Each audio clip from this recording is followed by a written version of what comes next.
Owner Builders Unite, welcome. We're going to do a home tour with Andy Wellman. He's doing an Earthbag home, and he's going to show you, there's two different types of Earthbags as far as I understand, and he's going to show you what he's doing here, and we're going to do a home tour.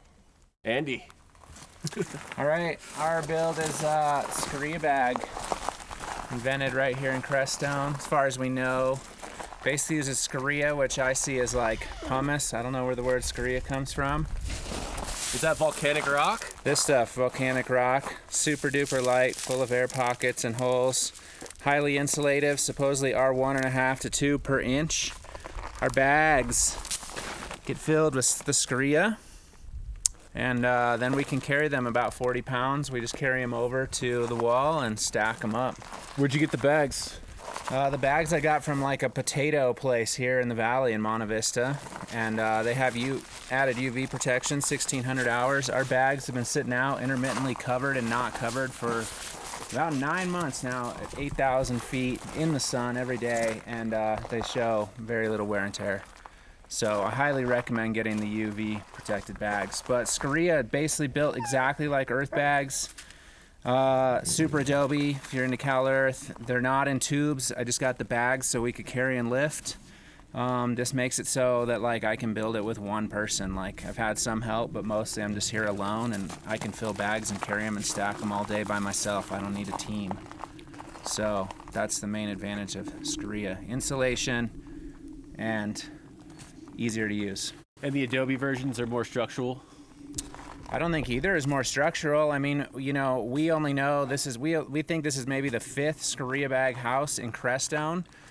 I'm guessing there's not more than 5 to 10 Scoria bag houses anywhere else at all. So it's still pretty like experimental, if you will. But, you know, I couldn't find a lot of information except what Kelly Hart had put out there and talking to a few other people here in town. And ultimately, it has just been far more stable and structural and easy than I could have possibly imagined. I would highly recommend it if you're very inclined to do Earthbags. How long have you been working on it? We're at about 8 months, 9 months right now. Nice. Since we laid the first bag. All right, let's see it. Okay, follow me. All right, so entryway here from the driveway. We got a mud room. This will be like the main entryway to the house. Everything has started to be storage, so there's some stuff in the way. Mud room, we'll build some cob adobe steps up into the main house. This room right over here is attached sauna. So there will eventually be sauna with a wood-fired stove inside of there. And then entering this way is how we normally come in now. This will all be attached greenhouse. So obviously yet to build the roof on the greenhouse, but there will be a roof back to the main wall from the beam, and then from the beam down to the framed wall, it's gonna be 100% polycarbonate. Okay, stepping up into the main house, sliding glass door to allow airflow exchange between the greenhouse and the main house. We just recently finished framing the roof. So this will be living room area. We got an entire bank of windows, which faces south, passive solar heat gain. We've got just barely enough space between us and those trees for the sun to clear the trees and give us our solar gain. Yeah, it's end of February and it's coming in. Still getting pretty good. Yeah, we're getting no shade from the trees currently, end of February. End of December, we get like the tiniest amount. So yeah, living room here. There will be a wood-fired wood stove over in the corner. Let's walk over there. Sliding glass door.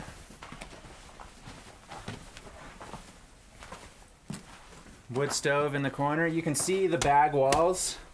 These are all just full of rocks. I mean, it's literally rock hard because this wall weighs thousands of pounds. You know, you can't possibly put anything into this wall after the fact. We are going to tuck electrical wires like through the seams and then plaster over the top of it.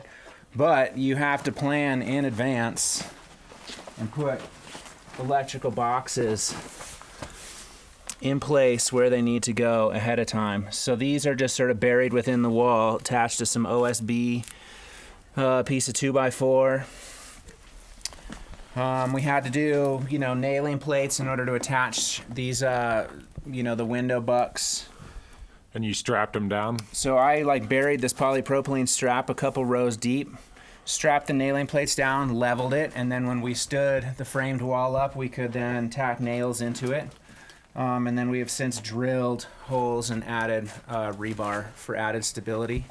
And you can see over here they're also attached to more nailing plates that are anchor it directly to the wall. It's not going anywhere. And so what, you put barbed wire in between the bags too? Barbed wire. You see a little bit there? That's a little bit showing. 2 rows of barbed wire go through every single course here. Here's a little bit of barbed wire. So they loop around every single course of bags. That bites into the bags. You basically just lay the bag on top of the wall. It looks like a pillow, and then you just tamp it really hard.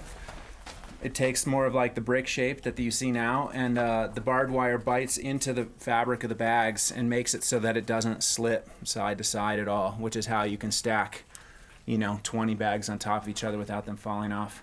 Obviously, after every course, you go through with the level and plumb every single one, adjust it, 1/4 inch here or there, because sight is not accurate. How come those bags look different on the bottom there, the 3 courses? These bags right here are actual earth bags, full of wet earth that was then tamped, dried out, and is just rock hard now. We've got a couple of different levels here in the house, so wherever down low where we were actually retaining dirt, we opted to go with a couple of rows of earth bags, just because it's more solid mass to help retain the earth. Cool. Love your big post. Yeah, it's Supporting another your load. one of the big advantages of earth bags or Scoria bags in this case is that it allows us to build round. Sort of been dreaming of this house for about 10 years, and we always wanted round walls. So it's one of the modalities that allows for easily, you can curve. So that's awesome. Up here we got nailing plates for future pictures. We can put a nail in here. We'll end up plastering over this so you won't see it, but it'll actually take a nail to hang a picture. We've got light fixtures. Gonna have some sconce style lights. The strapping at the top there again is to hold the sill plate in place that we then attach the roof to.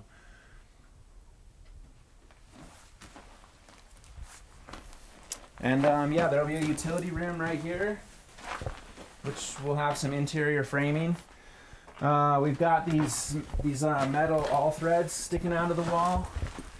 These are for attaching interior framed walls. So we'll drill a hole through the 2x6 that goes here, put a washer and nut on, and that will affix the interior framing directly to the exterior wall.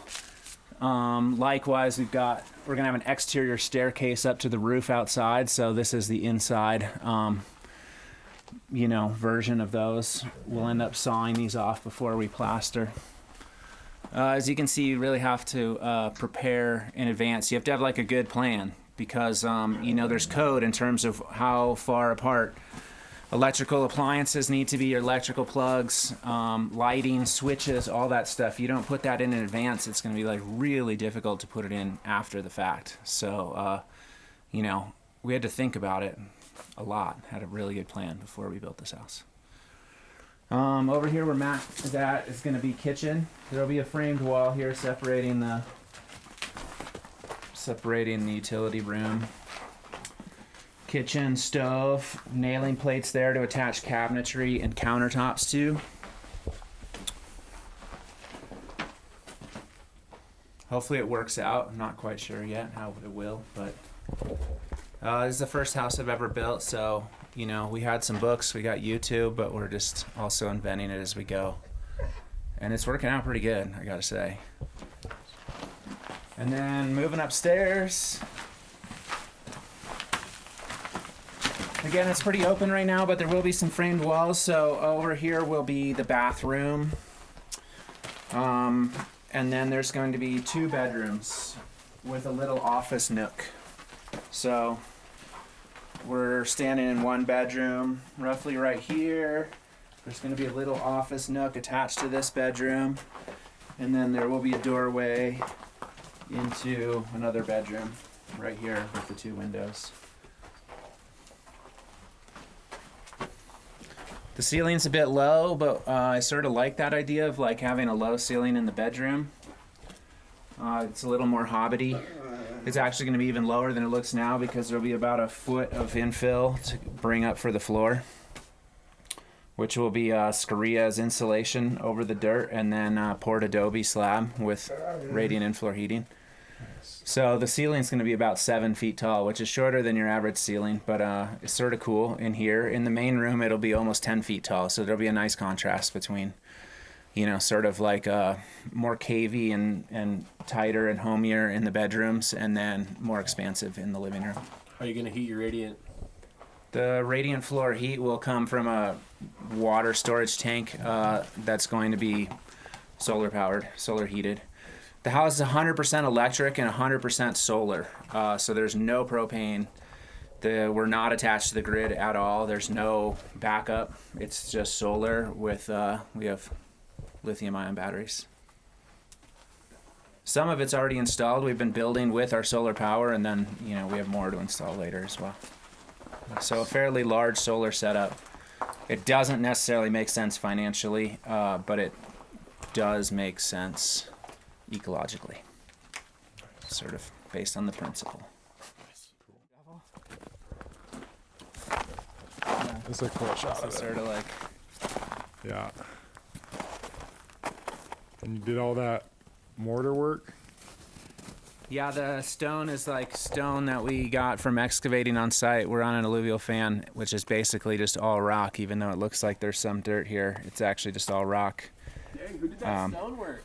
So Elizabeth did all the stone work. We're gonna do that around the whole house. Yeah! Damn! She's for hire, folks. Expensive. Expensive. 1,000 an hour. 1,000 an hour. That's what it would take.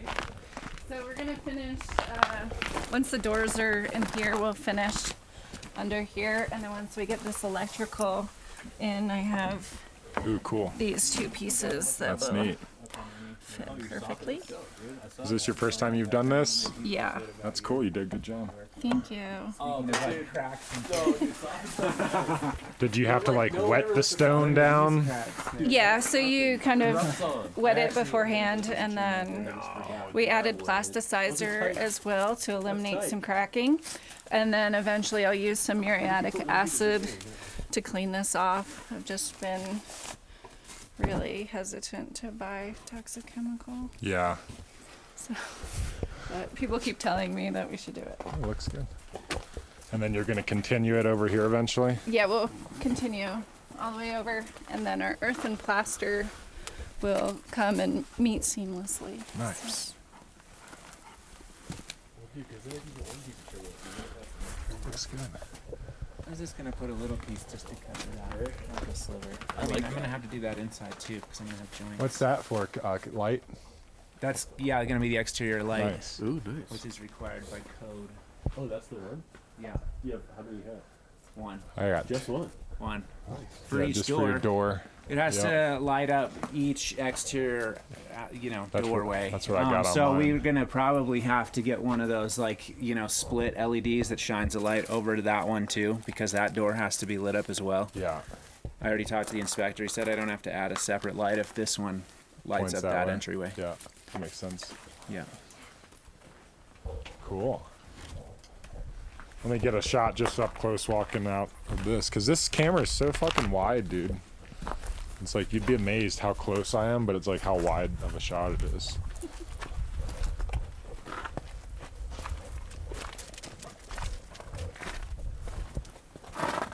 Polycarbonate day is another one I'm gonna need some help.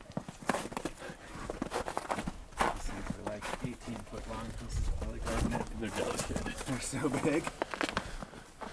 Where'd you get them at? I got them from a supplier in Colorado Springs. Did you go pick them up or did they deliver I it? did. I had to go pick them up. What brand is it? Sun Tough? I don't know. You're not sure. You worried about losing How heat? much were they per thing? Like 50 a sheet?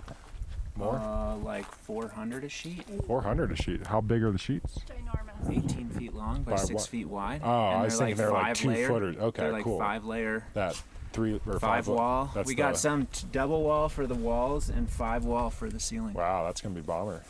You worried about losing heat through there?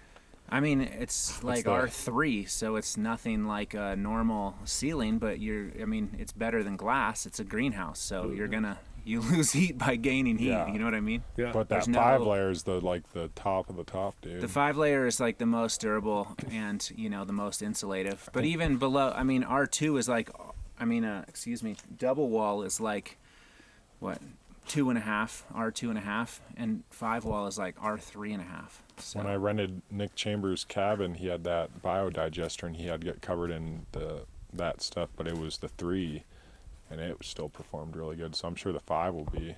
yeah, hopefully awesome, it's man. also the most durable for like hail and snow. Yeah, As a roof. super bomber. And then, it's all about like trapping the heat inside. So we are going to trench this all up and put in a climate battery before we like lay anything. We're going to lay a lot of stone and stuff like you did and have dark soils. It's all about, we're going to whitewash all the walls inside, make them really bright, but in the greenhouse the walls will stay brown to like Yeah. absorb the heat, Yeah, that makes sense. It's all about like how much heat are you trapping, like thermal mass that then releases overnight to help combat the coldness of the night. But on 0 degree nights, the sauna has a window into the greenhouse. The idea is you fire the sauna up, you can then open the window and eject your hot sauna air into the greenhouse, which can give it that like thermal boost. Keep your awesome. plants For alive. nights that are like 0 or below. Yeah. I don't think I've ever heard of that. That was a That's a great technique we idea. learned in a book by this guy Jerome, who has the Rocky Mountain Permaculture Institute in up Basalt. in- And the climate battery, as far as I know, he pioneered that for use in greenhouses, like at high altitude in Colorado, for year-round. He lives at the same altitude as us. They definitely get more snow there than we do, but it's probably colder here than where he is. But it is the Colorado Rockies, and they have tropical greenhouses. Cool. So we plan to institute a lot of the same techniques that he's using on a much smaller scale because we have a pretty small greenhouse compared to what he's doing. But Cool.